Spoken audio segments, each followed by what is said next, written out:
내게 능력 주시는 자 안에서 내가 모든 것을 할 수 있느니라.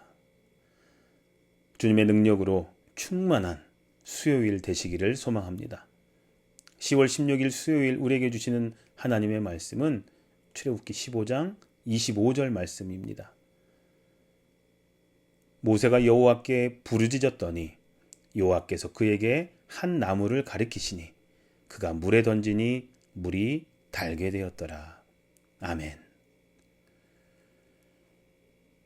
이스라엘 백성이 애굽에서 나와 가나안으로 향할 때 수르 광야를 거치게 되었습니다. 그런데 물이 없어 고통당하던 중 마라의 물을 발견하긴 했지만 너무 써서 마시지 못했습니다.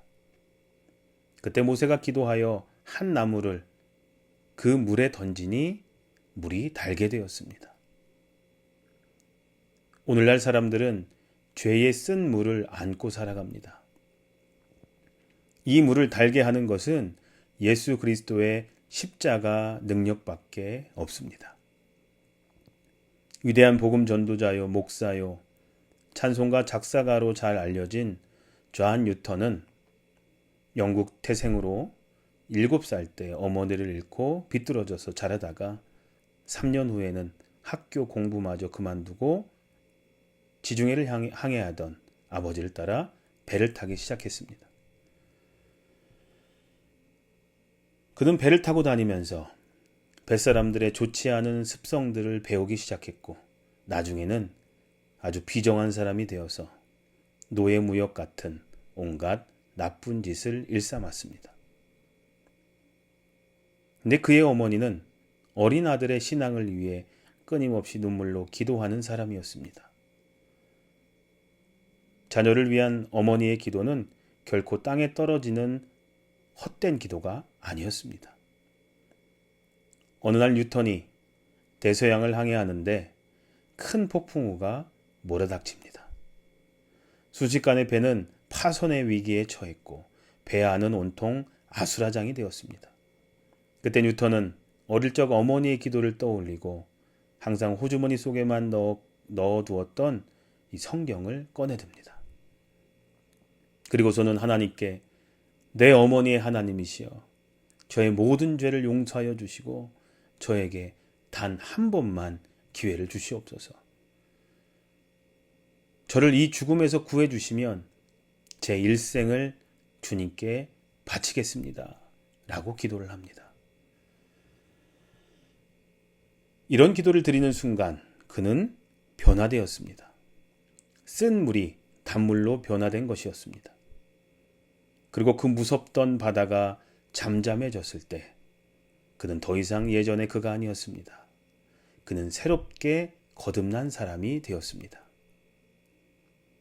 이후 목사가 된 그는 노예무역 폐지를 위해 노력했을 뿐만 아니라 오늘날 우리가 즐겨 부르는 유명한 찬송가를 작사하게 됩니다. 바로 Amazing Grace, 나 같은 죄를 살리신 입니다. 상송도님들, 예수님은 우리 삶의 쓴 물을 단물로 변화시키는 놀라운 능력을 가지고 계십니다. 오늘날 우리는 불안과 공포라는 무서운 쓴 물을 마시며 이 땅을 살아가고 있습니다.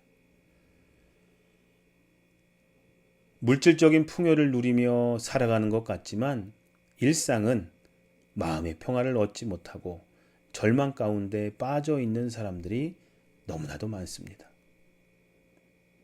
하지만 우리가 평화를 얻을 수 있는 유일한 길은 예수 그리스도뿐입니다.